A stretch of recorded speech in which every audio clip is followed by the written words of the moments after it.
प्यारे बच्चों, सुमध्याह्न। आज के इस क्लास में सभी बच्चों का हार्दिक अभिनंदन। जैसा कि हम नैतिक शिक्षा पाठ नंबर 11 पढ़ रहे थे, जिसमें 5 नियमों के बारे में बताया। उन 5 नियमों में से हमने 3 नियमों के बारे में विस्तार पूर्वक पढ़ा। अब चौथे नियम को आज हम इस क्लास में पढ़ने जा रहे हैं। उसका नाम है स्वाध्याय। स्वाध्याय का मतलब होता है अपने आप अध्ययन करना। स्वाध्याय अर्थात स्व अध्ययन। अपने मन और आत्मा का निरीक्षण। ओम का जप, गायत्री का जप, वेद, उपनिषद आदि पवित्र ग्रंथों का पाठ स्वाध्याय कहलाता है। उसके साथ ही सदा अपने जीवन की घटनाओं पर दृष्टि रखना कि मैं ये क्या और क्यों कर रहा हूँ और किधर जा रहा हूँ। या वेद, उपनिषद, गीता या किसी अन्य पवित्र ग्रंथ को लेकर आप स्वाध्याय करने बैठें तो पूरी श्रद्धा, प्रेम और भक्ति भरे मन से बैठें। इस भावना से स्वाध्याय करें कि मानो आप आत्मा को पवित्र करने और अपनी जीवन समस्याओं को सुलझाने के लिए भगवान और ऋषियों से बातचीत करने लगे हैं, ऋषियों का सत्संग कर रहे हैं।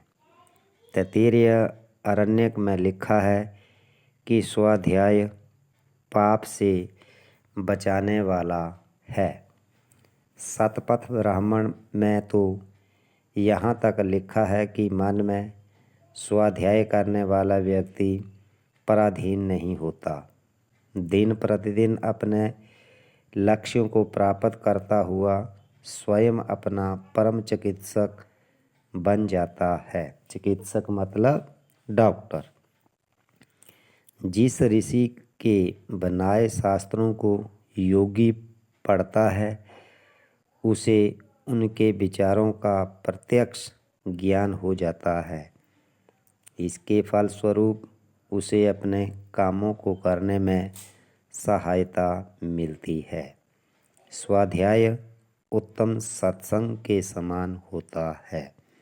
ये था बच्चों हमारा चौथा नियम स्वाध्याय, और 5वां नियम है ईश्वर प्रणिधान। 5वां नियम ईश्वर प्रणिधान है। ईश्वर प्रणिधान का अर्थ है अपने सब कर्मों को ईश्वराधीन मानकर उसकी सेवा में अर्पण कर देना। भाव यह है कि जो भी कर्म किए जाएं, फल सहित उनको ईश्वर को अर्पण कर देना। ईश्वर प्रणिधान की भावना रखने वाला भक्त जो भी कर्म करेगा उसे पूरी सावधानी से करेगा, क्योंकि वह जानता है कि उसका सारा कर्म ईश्वर को अर्पण करने के लिए ही है। जब हम किसी बड़े राज्याधिकारी या साधु संत महात्मा को श्रद्धा से कोई वस्तु, वस्त्र, फल या मिठाई आदि भेंट करनी हो तो प्रयत्न यही होगा कि उत्तम से उत्तम वस्तु भेंट स्वरूप दी जाए। फल कच्चा या सड़ा गला ना हो, मिठाई शुद्ध घी की हो। जब भेंट भगवान को करनी हो तो भी क्या यही प्रयत्न नहीं होगा कि अब कोई गलत कर्म ना होने पावे। मन, वचन, कर्म से ऐसा हो कि उनके द्वारा जो कुछ भी हो उसे प्रभु के सामने भेंट करते हुए लज्जा न आए।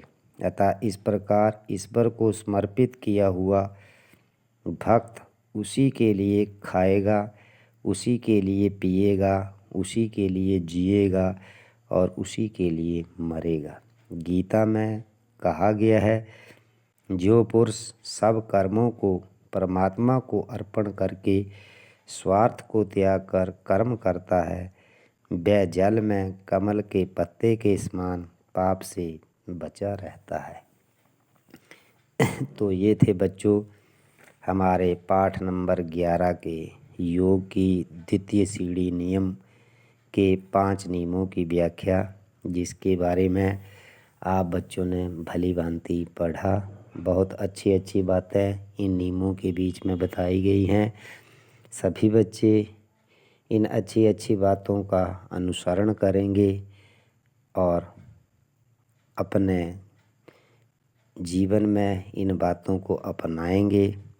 अगले क्लास में हम इस पाठ के अभ्यास प्रश्नोत्तरों को करेंगे। बार बार इस पाठ का सार सुनें, बार बार इस पाठ का सार पढ़ें, ताकि हम अभ्यास के प्रश्नोत्तरों को सरलता से हल कर सकें। धन्यवाद।